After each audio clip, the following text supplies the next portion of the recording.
अब हम स्टार्ट करते हैं 2019 का इकोनॉमी। अब इसमें क्या है, 21 क्वेश्चन है लगभग। 21 क्वेश्चन में लगभग 21 से 25 मिनट्स का बनेगा ये video. The service area approach, ये एक कीवर्ड है। इस टाइप के कीवर्ड इकोनॉमिक्स के कंटिन्यूसली पेपर में आते रहते हैं और ये आपको किसी भी इंस्टीट्यूट की मैगजीन में भी मिल जाएंगे। प्रॉबेबली विजन आईएएस सबसे अच्छा करंट अफेयर आज तक तो मार्केट में दे रहा है, तो आप इसका मैगजीन पढ़ सकते हो। The service area approach was implemented under the purview of lead bank scheme. ये है लीड बैंक स्कीम। क्या होता था कि मान लो एक डिस्ट्रिक्ट है, उसमें बहुत ही रूरल एरियाज़ हैं, अर्बन एरियाज़ हैं, ठीक है। वहाँ पे 4-5 बैंक हैं। एक बैंक को आरबीआई बता देगी ये लीड बैंक है। ये लीड बैंक क्या करेगा, बाकी सारे बैंक के साथ कोऑर्डिनेट करेगा और रूरल एरिया में कैसे बढ़ाया जाए क्रेडिट को, ताकि रूरल ग्रोथ भी हो सके और प्रायोरिटी सेक्टर्स को पैसा मिल सके। तो एक बैंक जिसके पास सबसे ज़्यादा एक्सपीरियंस है और जो सबसे बड़ा भी होता था रिस्क मैनेजमेंट में, जिसका मतलब रिस्क प्रोफाइल जिसकी अच्छी हो, उसको अपॉइंट किया जाता था, ताकि जोग्राफिकल स्प्रेड हो सके क्रेडिट का और वल्नरेबल सेक्शंस को भी क्रेडिट मिल सके। तो ये है lead bank scheme. With reference to the management of the minor minerals in India. Minor minerals in India के रिस्पेक्ट में आपको बताना है, sand is a minor mineral according to the prevailing law in the country. बिल्कुल सही बात है। ये कौन बताता है, सेंट्रल गवर्नमेंट है। वो MMRDA एक्ट है, mines and mineral development act जो है, उसके रेगुलेशन एंड डेवलपमेंट एक्ट जो है, इसके अंडर 2 क्लासिफिकेशन है, minor minerals and major minerals. तो सैंड जो है माइनर मिनरल में है, रॉ सैंड जिसको हम बोल रहे हैं, यहाँ पे रॉ सैंड की बात हो रही है। बाकी जैसे मैन्युफैक्चरिंग सैंड है, सीमेंट में जो सैंड यूज़ होता है, ग्लास इंडस्ट्री में जो सैंड होता है, वो मेजर मिनरल में आता है, लेकिन यहाँ पे इसकी बात हो रही है। State government has the power to grant the mining regarding the formation of rules relating to the grant of minor minerals lie with the central government। Minor mineral से सारा कुछ जो रिलेशन होता है, चाहे वो लीजिंग ग्रांट्स हो, चाहे ये रूल्स फॉर्मेशन की बात हो, ये सब कुछ कौन करता है, स्टेट गवर्नमेंट करता है। सेंट्रल गवर्नमेंट इसमें हस्तक्षेप नहीं करती है। State government have the power to frame rules to prevent illegal mining of the mining. बिल्कुल सही बात है, इलीगल माइनिंग हो रही कहीं पे, उससे रिलेटेड भी स्टेट गवर्नमेंट ही रूल बनाता है। तो इसमें आंसर क्या आ जाएगा, ये थर्ड सही है हमारा, सेकंड गलत है कि यहाँ सेंट्रल गवर्नमेंट दिया हुआ है, और पहला सही है। तो 1 और 3, तो आंसर आ गया ए। फिर नेक्स्ट आते हैं, which of the following statement, consider the following statement. Most of the Indian external डेप्ट, मतलब बाहर से जो उधार है, owned by the government entities. नहीं, जो एक्सटर्नल डेप्ट है इंडिया का टोटल, उसका लगभग 20 to 25% ही गवर्नमेंट के पास होता है, जो कि अमाउंट टू 4.2% ऑफ GDP है इंडिया का इस वक्त। और 80%, 75 से 80% जो है ये कहाँ पे होता है, ये एक्सटर्नल कमर्शियल बोर है, वो ये करते हैं, क्या बोलते हैं, प्राइवेट सेक्टर करता है, प्राइवेट सेक्टर ECB के रूट के थ्रू। तो ये है, तो गवर्नमेंट एंटिटीज सबसे ज़्यादा नहीं है, तो ये आंसर गलत है। ऑल द इंडियाज एक्सटर्नल डेप्ट is denominated in the US dollar. जो भी एक्सटर्नल डेप्ट इंडिया लेता है तो सारा डॉलर में नहीं दे सकता है, इसीलिए सिर्फ डॉलर का है लगभग 53%। इस वक्त पे 53% डॉलर में है, लगभग 40% आपका अपनी करेंसी में है, कि मतलब हम लेंगे वहाँ से डॉलर लेकिन वापस करेंगे रुपी, तो 40% वैसा है। और बाकी किसी और करेंसीज में भी हो सकते हैं, जैसे येन हो गया, चाइनीज़ रहने में भी या युआन बोलते हैं इसको, इसमें होता है। तो यहाँ और लिखा है, वैसे भी गलत हो जाएगा, तो ये गलत हो गया। तो आंसर हमारा क्या आ गया, डी करेक्ट पूछा है। तो विच of the following is not included. इस टाइप के नॉट जो होता है ना, ये नॉट गायब हो जाता है कई बार हमारे, जब अभी भी हम कुछ करते हैं तो नॉट गायब हो जाता है। मोस्ट प्रॉब्ली ये गलतियाँ भी होती हैं, यहीं पे भी नंबर कटते हैं लोगों के, तो ये प्रैक्टिस से ही ख़त्म होती हैं। नॉट, इस टाइप की चीज़ जो बीच में मिस हो जाती है। Must, which of the following is not included in the asset of the commercial bank. Commercial bank का बैलेंस शीट बनता है, बैलेंस शीट में 2 साइड्स होते हैं, एक होता है एसेट, एक होता है लाइबिलिटी। एसेट ये होता है कि जो फ्यूचर में आपको पैसा दे सकता है, या आपके लिए पैसे की तरह है। लाइबिलिटी है, ऑब्लिगेशन है आपका, आपको वापस करना है कहीं पे पैसा, मतलब रिटर्न हो जाएगा पैसा कहीं पे। तो एडवांसेस जो उसने लोन दिए हैं दूसरों को, तो उसके लिए एसेट है, ऑब्वियसली उसके पास कल को पैसा आएगा। डिपॉजिट्स, किसी ने डिपॉजिट कर दिया बैंक में, तो वो लाइबिलिटी है, क्योंकि कल को वो डिपॉजिटर अपना पैसा निकाल लेगा, जो भी डिपॉजिटर था। तो आंसर क्या होगा, नॉट एन एसेट। कौन सा एसेट नहीं है, डिपॉजिट्स मतलब एसेट नहीं है, तो आंसर तो बी है। लेकिन आगे देखते हैं, इन्वेस्टमेंट, कहीं इसने इन्वेस्ट किया तो वहाँ से भी इसके पास पैसा आएगा बैंक के पास। Money at call and short notice. Call money क्या होता है, कॉल मनी 1 दिन के लिए दिया जाता है, शॉर्ट नोटिस लगभग 14 दिन के लिए दिया जाता है, 14 डेज, 1 to 14 डेज ये होता है। इसने कहीं पैसा दिया है तो इसके पास पैसा आएगा कल को। तो ये सारे क्या हैं, एसेट्स हैं। A, C और D जो है एसेट है, और B जो है आपका लाइबिलिटी है बैंक के ऊपर। In context of India which of the following factor is contributor to reducing the risk of the currency crisis, क्या करने से जो रिस्क है वो कम हो जाएगा। The foreign currency earning, India के स्पेसिफिक में बात हो रही है, तो इंडिया का जो सिस्टम है पहले हम ये समझते हैं क्या होता है। The foreign currency earning of the Indian IT sector, IT sector में अर्निंग हुई है, तो ऑब्वियसली इंडिया का क्या है, इंडिया का पहले वो सिनेरियो समझ लेते हैं। इंडिया जो है इंपोर्ट करता है कुछ, ऑयल जो है वो एक नेसेसरी इंपोर्ट है इंडिया के लिए, तो इंपोर्ट तो करेगा, इंपोर्ट करेगा तो बदले में उसको डॉलर देना पड़ता है, ठीक है। अब ये एक्सपोर्ट करेगा कुछ, या फिर कहीं से इंडिया में डॉलर आना चाहिए। अगर इंडिया में डॉलर नहीं आता, क्योंकि यहाँ से डॉलर जाना ये तो तय है, मतलब इंपोर्ट जो हम कर रहे हैं उसमें हमारा डॉलर जाना तय है लगभग, लेकिन फिर हमें एक्सपोर्ट करके या कहीं से भी पैसा किसी इन्वेस्टमेंट के फॉर्म में हमें पैसा चाहिए, क्यों, नहीं तो करेंसी वॉलेटिलिटी हो जाएगी। मान लीजिए पहले 80 रुपया $1 के बराबर है, तो आगे चल के क्या होगा, अगर डॉलर कम होता चला जाएगा तो ये भी हो सकता है कि भाई $1 जो है वो ₹100 के बराबर हो जाए, क्योंकि डॉलर कम हो गया इंडिया में। ऐसा सिचुएशन ना हो तो उसके लिए हमें क्या करना है, डॉलर कंटिन्यूसली डालना पड़ेगा इंडिया के सिस्टम में। जब अचानक वॉलेटिलिटी हो तो आरबीआई डाल देता है पैसा, लेकिन आरबीआई के लिए हमेशा पॉसिबल नहीं है कि ये पैसा मार्केट में उतारता रहे। उसके लिए क्या करना पड़ेगा, एक सिस्टम, रोबस्ट सिस्टम होना चाहिए इंडिया का। The foreign currency earning of the IT sector, हाँ आईटी सेक्टर अगर बाहर से पैसा कमा सकता है, मान लो सॉफ्टवेयर बेच के बाहर से पैसा आ गया, मतलब पैसा इनसेंट डॉलर में ही आएगा कुछ ना कुछ, तो डॉलर फिर ये वॉलेटिलिटी कम हो जाएगी, तो ये क्या है, contribute to reducing the risk, बिल्कुल ये रिड्यूस कर देगा risk. Increasing the government expenditure, government expenditure increase होने से क्या डॉलर अंदर आएगा, ऐसा कोई गारंटी नहीं है। उल्टा ओपननेस, अगर हम बोलें open to the foreign companies या एफडीआई को अट्रैक्ट करें तो वो ज़्यादा अच्छा आंसर होगा, तो ये तो नहीं होगा। Remittance from the Indian abroad, अगर इंडियन बाहर से पैसा अपने घर भेज रहे हैं तो डॉलर में कहीं ना कहीं FCNR अकाउंट बना रहे हैं, NRI अकाउंट बना रहे हैं, तो वो वहाँ डॉलर में करने हैं तो इंडिया में जमा करेंगे, उनके घर वाले यहाँ पे रुपये में कन्वर्ट करते हैं, तो इंडिया में कहीं ना कहीं डॉलर आया, उससे स्टेबिलिटी रहेगी करेंसी की, जो स्टेबिलिटी करेंसी इस तरफ वापस मूव करेगा। तो हमारा डॉलर आ कहाँ से रहा है, डॉलर यहाँ से आ रहा है, यहाँ से आ रहा है, यहाँ से हमारा कोई इम्पैक्ट नहीं पड़ेगा, इसका कोई मतलब, ये बहुत ही ब्रॉड है। तो इसका आंसर ये तो नहीं है कि गवर्नमेंट स्पेंडिंग किसी चीज़ में भी हो सकता है, इंटरनल स्पेंडिंग हो सकती है, तो उससे क्या मतलब है, उससे कोई मतलब नहीं है, जरूरी नहीं उससे डॉलर आएगा। तो 1 और 3 जो नेसेसरली कंट्रीब्यूट करेगा वो ये दो फैक्टर्स हैं, 1 और 3 वाले फैक्टर, मतलब डॉलर हमें मेंटेन करना है कुल मिला के। फिर हम देखते हैं नेक्स्ट है 67, विच of the following is issued by the registered portfolio investor overseas investment to overseas investor who want to be part of the Indian stock market without registering themselves directly।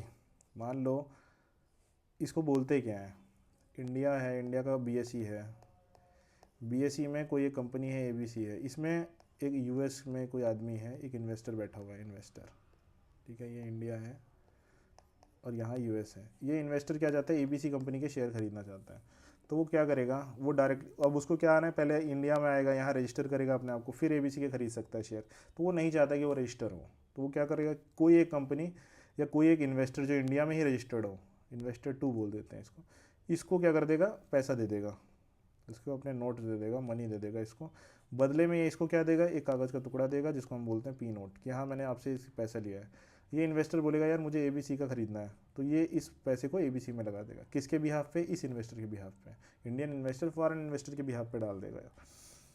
ये जो नोट है इसको बोलते हैं P note, participatory note, मतलब इस process के through ये पार्टिसिपेशन दिखाता है कि ये जो US का इन्वेस्टर है वो इंडियन मार्केट में पार्टिसिपेट कर रहा है। इसकी identity by and large, by large जो होता है, इसकी आइडेंटिटी जो होती है वो गुप्त होती है, कॉन्फिडेंशियल होती है। वैसे सेबी को बताया जाता है लेकिन KYC कोई करता नहीं है इसके लिए। तो दिक्कत क्या हो रही थी, कुछ जो इन्वेस्टर पाकिस्तान में कुछ टेररिस्ट गैंग्स हैं, अलकायदा है, अलकायदा के मेंबर्स, वो लोग भी इन्वेस्ट कर रहे थे, इंडियन मार्केट से भी कमा रहे थे, US मार्केट से भी कमा रहे थे पैसा, इस टाइप से भी पैसा बना रहे थे वो लोग। तो इसीलिए गवर्नमेंट ने उस वक्त पे ये नॉर्म निकाला था, सेबी ने अपने नॉर्म स्ट्रिक्ट किए थे कि जो भी आपके, जिसने भी P नोट इशू किया है वो KYC करे अपना अच्छे से कि कौन इन्वेस्टर है, और वो सेबी को सबमिट करे कि हाँ ये इस टाइप के इन्वेस्टर्स हैं हमारे पास, ताकि ऐसा ना हो कि कोई टेररिस्ट गैंग और ये सब पैसा कमा रहे हैं इस पे मार्केट में आके। तो इसको हम बोलते हैं पार्टिसिपेटरी नोट। तो ये एक बेसिक कॉन्सेप्ट है इसका, P नोट्स का कॉन्सेप्ट यही है कुल मिला के इकोनॉमिक्स में। प्रॉमिसरी नोट तो किसी को प्रॉमिस कर दिया कि हाँ मैं इतना रुपये आपको दूंगा, इस टाइप के नोट्स हैं। कमर्शियल पेपर हमने पढ़ा है, सर्टिफिकेट डिपॉजिट पढ़ा है, प्रॉमिसरी नोट्स पढ़ा है। पार्टिसिपेटरी नोट ये होता है जब इंडिया और फॉरेन इन्वेस्टर इन्वॉल्व होते हैं। प्रॉमिसरी नोट्स में ज़रूरी नहीं है कि फॉरेन इन्वेस्टर इन्वॉल्व होगा।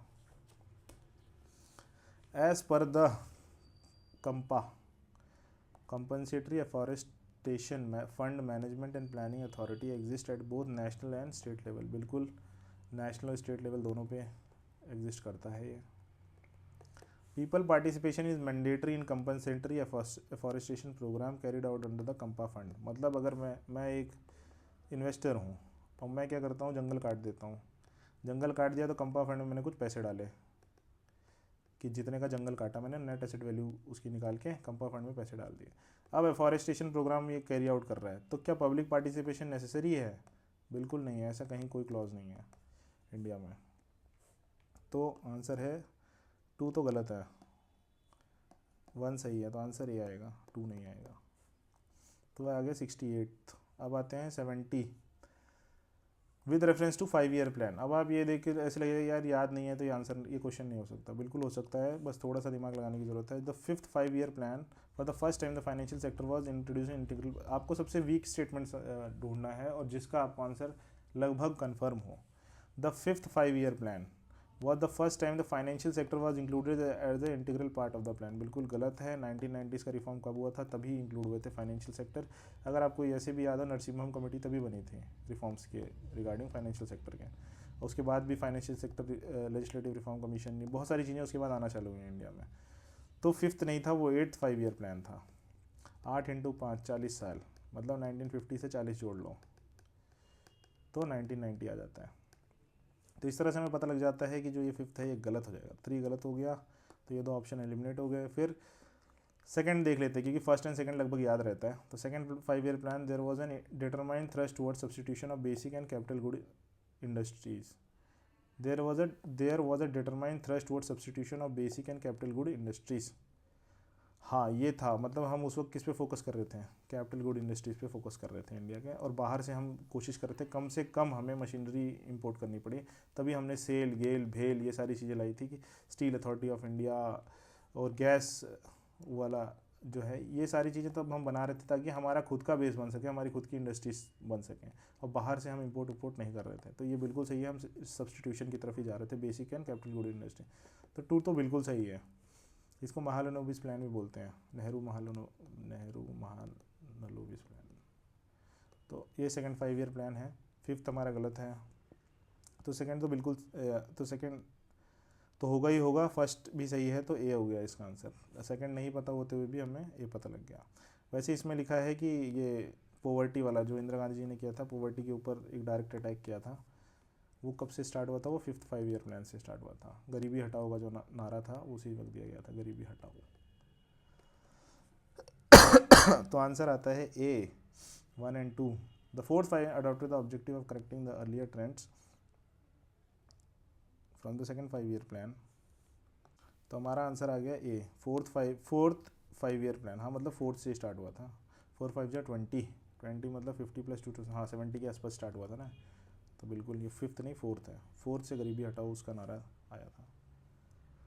तो इसके बाद आता है 71 AIIB बैंक। उस वक्त भी न्यूज़ में था, क्यों? क्योंकि चाइना ने इसको इस्टेब्लिश किया था। चाइना का मेन पर्पज़ क्या है? जैसे वर्ल्ड बैंक, यूएस ने वर्ल्ड बैंक IMF बनाया, उसके ज़रिए उसने पूरी दुनिया में डॉलर को फैलाया और वो सुप्रीमेसी में आ गया। इस तरह चाइना ने AIIB बनाया था उस वक्त में। AIIB बैंक ये वर्ल्ड बैंक के तर्ज पे बना हुआ था। तो इसमें क्या था? AIIB has more than 80 member Nations. ये पता नहीं। India is the largest share holder. Chinese bank है, चाइना लार्जेस्ट शेयर होल्डर है। चाइना लगभग 26% होल्ड करता है। India second largest share holder है। इंडिया का शेयर है 7.6%, रशिया थर्ड है 6% है, और फिर जर्मनी है 4.2%। ये न्यूज़ में था तो उस वक्त याद होना चाहिए था। लार्जेस्ट शेयर होल्डर तो सेकंड तो बिल्कुल ही गलत है, सेकंड गलत है, तो ये दोनों गए। तो 1 तो बिल्कुल ही सही है, मतलब 80+ मेंबर्स हैं। AIIB does not have any member from outside Asia. हमने देखा 4th लार्जेस्ट ही कौन है? जर्मनी है, वो EU का मेंबर है, इसलिए 3 जो होता है हमारा गलत हो जाता है। आंसर ये आ जाएगा इसका। अब हम देखते हैं इंटर क्रेडिटर एग्रीमेंट। 72 वाला क्वेश्चन देखते हैं। इंटर क्रेडिटर एग्रीमेंट क्या है, पर्पज़ क्या है? Inter creditor agreement signed by the banks and financial institution. अगर आपको याद हो NPA क्राइसिस इंडिया में चल रहा था, मतलब जो लोग पैसा वापस नहीं दे पा रहे थे बैंक को, हुआ ये एनपीए क्राइसिस आया क्यों था, 2008 में इंडिया का बूम हुआ था, तो लोगों ने बहुत ज़्यादा इन्वेस्टमेंट किया, बहुत ज़्यादा लोन उठाया गया इंडिया में, सारे सेक्टर ने, इंडस्ट्रीज़ ने लोन उठाया, खूब सारा लोन उठाने के बाद क्या हुआ, एकदम से स्लो डाउन आ गया मार्केट में, स्लो डाउन आया, स्लो डाउन आने के कारण क्या हुआ, जो है प्रोडक्शन डिक्रीज़ हुआ, प्रोडक्शन डिक्रीज़ हुआ, तो जितना इन्होंने लोन उठाया था वो लोन वापस नहीं कर पा रहे थे, तो इसे हम बोलते हैं एनपीए क्राइसिस, कि जो लोन बैंक से उठाए, इसी में विजय माल्या जी भी फंस गए, वो भी भाग गए इसलिए, क्योंकि वो भी लोन वापस नहीं कर पाए, उन्होंने बहुत ज़्यादा लार्ज स्केल में बिजनेस था तो बहुत ज़्यादा लोन उठाया था। तो इंटर क्रेडिटर एग्रीमेंट, ये उस वक्त प्रोजेक्ट सशक्त लॉन्च किया था सरकार ने, प्रोजेक्ट सशक्त, अब तो इनका रेलेवेंस नहीं है क्योंकि एनपीए क्राइसिस उस लेवल का नहीं है इस तरह इंडिया में। ये है to aim at faster resolution of stress asset of 50 crore और more which are under consortium lending. अगर 5 आदमी ने मिलकर किसी आदमी को 50 करोड़ रुपया दिया है, अब ये डिसाइड करेंगे यार ये आदमी दे नहीं पा रहा है तो इसको एवरग्रीन किया जाए या कैसे इससे निकाला जाए ये पैसा। अगर ये उसके बाद भी नहीं दे पाएगा तो एक प्लान बनाएंगे और उस प्लान के ज़रिए किसी और को वो उसकी इंडस्ट्री को दे देंगे, और जो बंदा वो प्रॉमिस करे कि उनको धीरे धीरे करके पैसे वापस करेगा। तो ये एक पूरा प्रोसेस था पैसे निकलवाने का, तो वो है ये। बैंक बोर्ड ब्यूरो जो आया नेक्स्ट, वो भी एनपीए से रिलेटेड ही है, कि जो गवर्नेंस है बैंक्स का वो बेकार हो गया था, उन्होंने इतना ज़्यादा लोन दे दिया था इन बड़े बड़े इन्वेस्टर्स को उस दौरान, जब वो वापस नहीं कर पाए तो उनकी बैलेंस शीट में क्या हुआ, स्ट्रेस हो गया, स्ट्रेस्ड बैलेंस शीट हो गई, सबसे ज़्यादा एनपीए। तो जो स्ट्रेस्ड बैलेंस शीट है, तो उस बैलेंस शीट के ज़रिए वो क्या कर रहे थे, बाहर आगे और ज़्यादा लोन नहीं दे पा रहे थे, क्योंकि उनका रिस्क प्रोफाइल हमेशा हाई था, तो इसीलिए वो लोन आगे नहीं दे पा रहे थे। तो उस गवर्नेंस को सुधारने के लिए, खासकर पब्लिक सेक्टर बैंक्स के गवर्नेंस को सुधारने के लिए, क्योंकि सबसे ज़्यादा एनपीए जो था पब्लिक सेक्टर बैंक्स में ही था, उसको सुधारने के लिए एक बैंक बोर्ड ब्यूरो बनाया गया जिसका चेयरमैन अपॉइंट करेंगे कैबिनेट कमेटी ऑफ अपॉइंटमेंट। वो बाकियों के चेयर, बैंक बोर्ड ब्यूरो फिर क्या करेगा, बाकी चेयरमैन जो पब्लिक सेक्टर बैंक्स हैं इनके चेयरमैन को अपॉइंट करेगा, इनमें गवर्नेंस से रिलेटेड कुछ कुछ पॉलिसीज़ पास करेंगे कि कैसे आप अपने बैंक को और अच्छा बनाएं और अच्छे से लोन करें, किस टाइप की क्रेडिट सिस्टम रखना चाहिए, कहाँ एवरग्रीनिंग करनी है लोन्स की, कहाँ नहीं करनी है, इससे रिलेटेड था वो पूरा। ये सब न्यूज़ में चल रहा था, एनपीए उस वक्त बहुत ही हाई प्रायोरिटी पे था 2019 में लगभग, हाँ 2019 के आसपास। ये क्वेश्चन, इस टाइप के क्वेश्चन मैं नहीं कराऊंगा क्योंकि इस टाइप के क्वेश्चन के आने के चांसेस भी बिल्कुल ना के बराबर है। ये नेचुरल गैस एनर्जी, ये रैंडम क्वेश्चन है, कभी आ जाते हैं कभी नहीं आते, इनमें कोई कॉन्सेप्ट भी नहीं है, अगर आपको आता है तो ठीक है, नहीं आता तो भी ठीक है। The economic cost of food grain to FCI is a minimum support price and bonus if any paid to the farmer. अब होता क्या है, एक फार्मर है, उसने अपनी ज़मीन पे कुछ पैदा किया और यहाँ मंडी है, ये मंडी में जाता है सेल करने के लिए, और सरकार का क्या होता है, एमएसपी का एक काउंटर खुला रहता है, ठीक है। ये मान लो एफसीआई ने खोला ये काउंटर प्रोक्योर करने के लिए, इसने यहाँ पे दिया, तो अब एफसीआई को कॉस्ट क्या है, ये जो उसने लिया हुआ है घर वर लिया है, जो भी वो है ऑफिस स्पेस, उसका ये रेंट वेंट दे रहा होगा, फिर प्रोक्योरमेंट पूरा चार्ज आएगा, जो आदमी लेबर वो सब एम्प्लॉय होंगे उनका चार्ज ये देता है, उसके बाद फिर अपने गोडाउन में लाके इसको स्टोर करेगा, इस पूरे खाद को, या फिर खाद नहीं मतलब ये जो भी फूड ग्रेन हो इसको स्टोर करेगा, इसका कॉस्ट आता है उसका। फिर ये फूड ग्रेन ये किसको करता है, स्टेट्स को अलॉट करता है या बफर स्टॉक मेंटेन करता है इसके ऊपर। इससे पहले हमने ये कॉन्सेप्ट डिस्कस कर लिए हैं। तो स्टेट को वो अलॉट करता है स्टेट गोडाउंस में, तो ये इसका पूरा खर्चा है। एक खर्चा क्या है, प्रोक्योरमेंट का खर्चा है, प्रोक्योरमेंट का खर्चा है जिसमें, और एक एमएसपी का इसका खर्चा है, जो एमएसपी उसने फार्मर को दिया, प्रोक्योरमेंट के जो खर्चा आया, और फिर डिस्ट्रीब्यूशन का एक खर्चा है इसका। डिस्ट्रीब्यूशन में क्या आएगा, डिस्ट्रीब्यूशन में स्टेट गोडाउन में उसको सेव करना वो पूरा अनाज जो है, और साथ ही साथ क्या, ट्रांसपोर्टेशन का खर्चा, लेबर खर्चा, हैंडलिंग चार्जेस, सारे चार्जेस आएंगे उसमें। तो अब हम इस क्वेश्चन को देखते हैं, economic cost of food grain to the FCI is MSP, हाँ एमएसपी जो उसने पैसा दिया, एंड मतलब इकोनॉमिक कॉस्ट टोटल कॉस्ट क्या आ रहा है, and bonus is any paid, मतलब एमएसपी से ज़्यादा भी दे सकता है वो, इन केस अगर सरकार ऐसा बोलती है कुछ तो, या रिकमेंड करती है इन, और MSP and bonus paid to the farmer plus, और क्या होता है, और होता है प्रोक्योरमेंट कॉस्ट और distribution cost, procurement incidental and distribution cost, ये भी उसी में इंक्लूड होते हैं। तो टोटल कॉस्ट एफसीआई को कितना है, एमएसपी, अब बोनस अगर कुछ बोला है तो वो, plus procurement incidental plus distribution cost, तो ये टोटल खर्चा है एफसीआई को, वही पूछ रहे हैं यहाँ पे हमने चार्जेस ऑफ गोडाउन, इसलिए ये बहुत ही नैरो हो गया। डिस्ट्रीब्यूशन में गोडाउन के भी चार्जेस हैं, हैंडलिंग के भी चार्जेस हैं, बहुत सारे चार्जेस होते हैं, तो ये गलत हो जाता है, इसलिए मतलब अप्रोप्रिएट नहीं होता है आंसर। अप्रोप्रिएट आंसर यही आएगा इकोनॉमिक कॉस्ट में।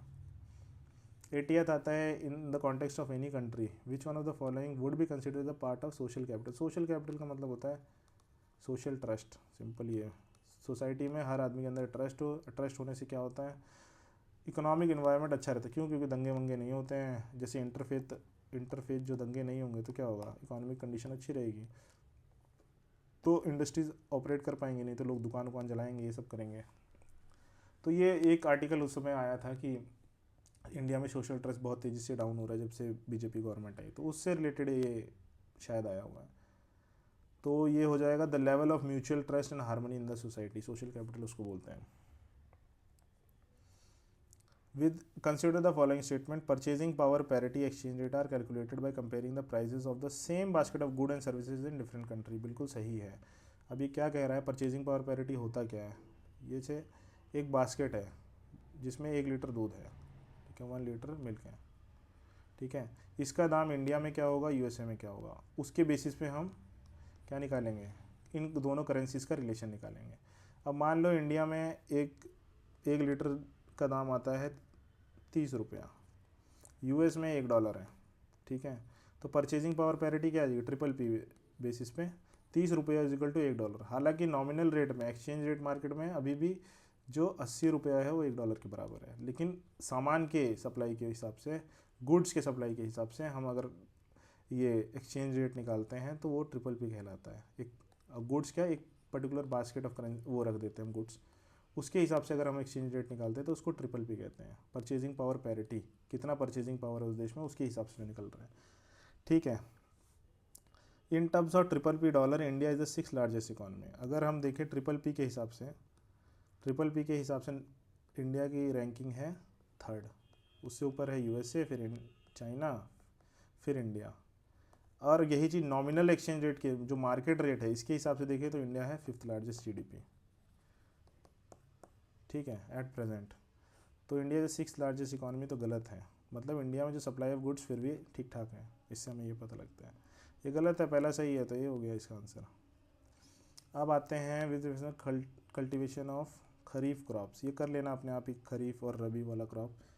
राइस कल्टीवेशन कितना है, जवार कल्टीवेशन, मतलब ये ऐसी रैंडम टाइप के क्वेश्चन है एग्रीकल्चर के। अगर आता है तो ठीक है, नहीं आता है तो भी ठीक है, क्योंकि इन पे बेसिकली इन पे सिलेक्शन नहीं डिसाइड होता उतना हद तक। अब ये क्वेश्चन हम देखेंगे, ये सब करंट में चल रहा था, ये करंट में था इसीलिए ये चीज़ें आ रही हैं पेपर में, और जो करंट में है वो करने लायक भी था, ऐसे नहीं कि एकदम बहुत ही टफ इस टाइप से। The agriculture commodities imported by the India, which one of the following account for the highest import in terms of value in the last 5 years. उस वक्त वेजिटेबल ऑयल था, इंडिया में वेजिटेबल ऑयल का crisis भी आया था। India लगभग अपना 60 to 70% अभी भी वेजिटेबल ऑयल, जो खाने में सब्जी में तेल पड़ता है, वो अभी भी इंपोर्ट करता है, और बहुत ज़्यादा इंपोर्ट। इंडिया का ऑयल का कंजम्पशन तेज़ी से बढ़ता ही जा रहा है, फ्राइड फूड, प्रोसेस्ड फूड, इस टाइप के फूड्स के आने के कारण और ज़्यादा कंजम्पशन बढ़ रहा है। और साथ ही साथ जो ऑयल है वो, जो इंडिया में जो कल्टीवेशन है वो बहुत ही लो लेवल पे इंक्रीज़ हो रहा है, तो इसलिए इसका आंसर डी है। उस वक्त ये न्यूज़ में था और ये बहुत ही आउट क्वेश्चन था। फिर आ जाते हैं 86, which one of the following is not पे हमेशा ध्यान देना, not the most likely measure the government या RBI take to stop the slide of rupee. Slide of rupee का मतलब क्या है, अभी 80 रुपया इज इक्वल टू $1 है, आगे चल के स्लाइड हो गया, मतलब 100 रुपया इज इक्वल टू $1 हो गया। इसको रोकना है हमें, तो हमें अगर इसको रोकना है स्लाइड को, तो हमें क्या करना पड़ेगा, डॉलर बढ़ाना पड़ेगा। Curbing the import of non essential good जो हैं उनका इंपोर्ट बंद कर दिया जाता है। इंपोर्ट बंद होने से डॉलर इंडिया में ही रहेगा, तो ये तो ठीक है। एंड प्रमोटिंग एक्सपोर्ट, हाँ, एक्सपोर्ट से भी क्या होता है, डॉलर इंडिया में आएगा, क्योंकि हम सामान बेचते हैं तो बदले में हमें डॉलर मिलता है, हम ऐसा मान के चलते हैं। तो ए हो गया इसका answer. Encouraging Indian borrower to issue rupee denominated masala bond, not के हिसाब से ये नहीं है, इसके हिसाब से ये है। Measure the government arbitrage, slide को रोकने के लिए हमें ये करना चाहिए। Encouraging Indian borrowers to issue masala bond, masala bond क्या होता है, मसाला बॉन्ड ये होता है कि इंडिया का कोई आदमी है, इंडिया की कोई कंपनी है, ये बाहर से मान लेते हैं यूएस से लोन उठाती है, ठीक है, यूएस के इन्वेस्टर से लोन उठा रहे हैं, तो ये बंदा इंडिया इसको देगा डॉलर में, और इंडिया वाला बोलता मैं तुझे रुपये में दूंगा, तो इसे बोलते हैं मसाला बॉन्ड। वैसे ये बहुत लेस प्रोबेबिलिटी होती है, लेकिन ये क्योंकि रुपये का जो कन्वर्टिबिलिटी रेट बहुत कम है ना, इसलिए इसकी प्रोबेबिलिटी लेस होती है, लेकिन फिर भी अगर सक्सेसफुल हो जाते तो उसे मसाला बॉन्ड कहा जाएगा। इस टाइप को जो बॉन्ड इन दोनों के बीच में बना है उधारी वाला, वो मसाला क्यों, क्योंकि इंडिया वाला परचेस कर रहा है इसमें। अगर यही अपने इंडिया में ही कहीं से उठाए पैसा तो इसको क्या बोलते हैं, महाराजा बॉन्ड बोलते हैं। Encouraging Indian borrower to issue masala bond, तो हाँ उससे भी डॉलर इंडिया में आएगा, डॉलर इंडिया में इंक्रीज़ होगा, पहले वाले से भी डॉलर इंक्रीज़ हो रहा है इंडिया में। तीसरा देखते हैं, easing condition related to external commercial borrowing, अगर एक्सटर्नल कमर्शियल बोरोइंग की कंडीशन ईज कर देंगे तो भी डॉलर इंडिया में बढ़ेगा। फॉलोअर एक्सपेंशनरी मॉनेटरी पॉलिसी, इसका कोई रिलेशन नहीं है, ये बहुत ही दूर दूर तक डॉलर से मतलब बहुत ही लेस रिलेशन है।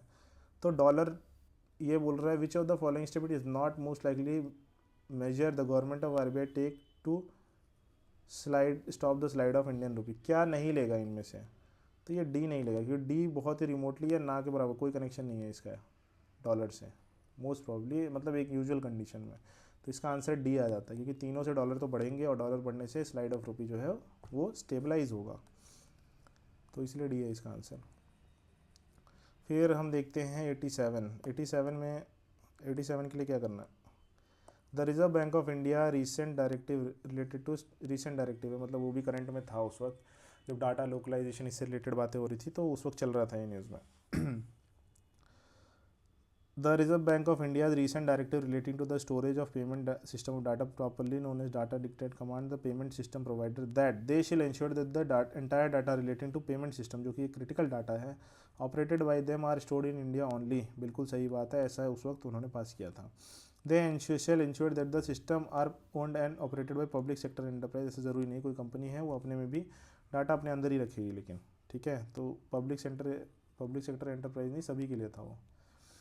They shall submit the consolidated audit report, ये system audit report to the controller and auditor general of India by the end of the calendar, बिल्कुल गलत बात है।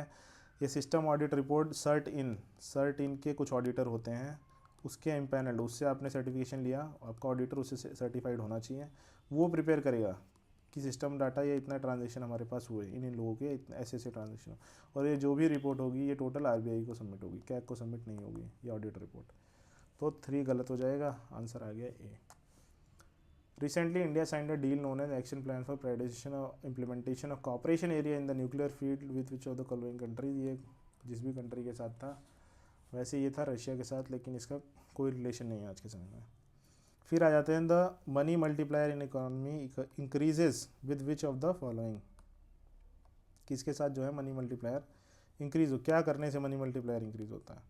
हमने मनी मल्टीप्लायर का देखा था, अगर 100 रुपया है, मान लो एक 100 रुपया सिस्टम के अंदर एंटर करता है या क्रिएट किया जाता है, कहीं से भी 100 रुपया आया, बैंक क्या करता है, कुछ रिजर्व रखता है और कुछ लोन देता है।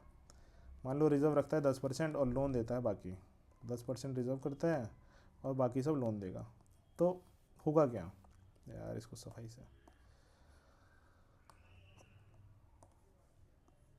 तो 10 रुपया यहाँ पे इसने रिजर्व में रख दिया और 90 रुपया लोन दे दिया, ठीक है, 90 रुपया लोन दिया किसी इन्वेस्टर को, इन्वेस्टर ने सबको वेजेस दिए, कोई काम किया, लोगों को वेजेस गए, वेजेस आने के बाद फिर लगभग पूरा का पूरा 90 रुपया फिर से सिस्टम में एंटर कर रहा है, तो फिर इसमें 90 का 10% फिर से रिजर्व में चला जाएगा, 9 रुपया रिजर्व में चला जाएगा, बाकी 81 रुपया फिर लोन में चला जाएगा। तो देखिए जो सिर्फ 100 रुपीज़ जब नया एंटर किया इंडिया मार्केट में, कितने का काम हो गया, 2 ही लेवल में, 2 बार अगर वो बैंकिंग सिस्टम में आया तो आ गया 171 रुपीज़ का लगभग उसने मनी सप्लाई इंक्रीज़ की, ठीक है। वैसे ही कितना ओवरऑल, ऐसे जितने बार बैंकिंग सिस्टम में आएगा बार बार जो है ये वाला पैसा बढ़ता ही चला जाएगा, मनी सप्लाई वाला जो वर्चुअल मनी सप्लाई हम बोलेंगे वो बढ़ रहा है तेज़ी से। तो कितना बढ़ेगा, इसका एक फार्मूला है 1/CRR, CRR का फ्रैक्शन में लेते हैं 1/CRR, यहाँ पे हमारा CRR अगर 10% है या रिजर्व बोल देते हैं 10% है तो 1/10 हो जाएगा, ये 10 टाइम्स, मतलब 100 रुपये डालने पे आपको 1000 रुपये का मनी सप्लाई इंक्रीज़ दिखाई देगा, इसको बोलते हैं मल्टीप्लायर इफेक्ट। तो इससे क्या, इंक्रीज इन द CRR, अगर इंक्रीज़ कर देते हैं CRR को, मान लो ये 10% से 25% कर देते हैं, तो 25% क्या बन जाएगा 1/4, तो 4 गुना सिर्फ मल्टीप्लायर इफेक्ट कम हो रहा है, 10 से 4 हो रहा है, तो ये गलत हो गया। Increase in the banking habit of the people, बिल्कुल सही, जितनी बार वो बैंक में आएगा उतने बार पैसा जो है मल्टीप्लायर की तरफ अपने सेचुरेशन की तरफ बढ़ता जाएगा, मतलब 1000 की तरफ बढ़ता जाएगा 100 रुपया, तो बी सही है। Increase in the SLR ratio, अगर SLR रेशियो आप बढ़ा दोगे तो पैसा कम से कम मार्केट में जाएगा, इसका वैसे कोई डायरेक्ट रिलेशन नहीं है। इंक्रीज़ इन द पॉपुलेशन, मतलब पैसा कम मार्केट में जाएगा तो ऑब्वियस सी बात है कम ही पैसा वापस आएगा, बार कम ही लोन दे पाओगे आप, तो मल्टीप्लायर इफेक्ट का जो ये नेट है ये भी कम रहेगा। Increase in the population of the country, population बढ़ाने से कुछ नहीं होता है, नाइजीरिया की पॉपुलेशन बढ़ रही है तो उससे कुछ हो रहा है क्या, मल्टीप्लायर इफेक्ट बढ़ रहा है इकोनॉमी पे, नहीं बढ़ रहा है, तो हमारा आंसर आ गया बी। तो इसी के साथ 2019 ख़त्म होता है।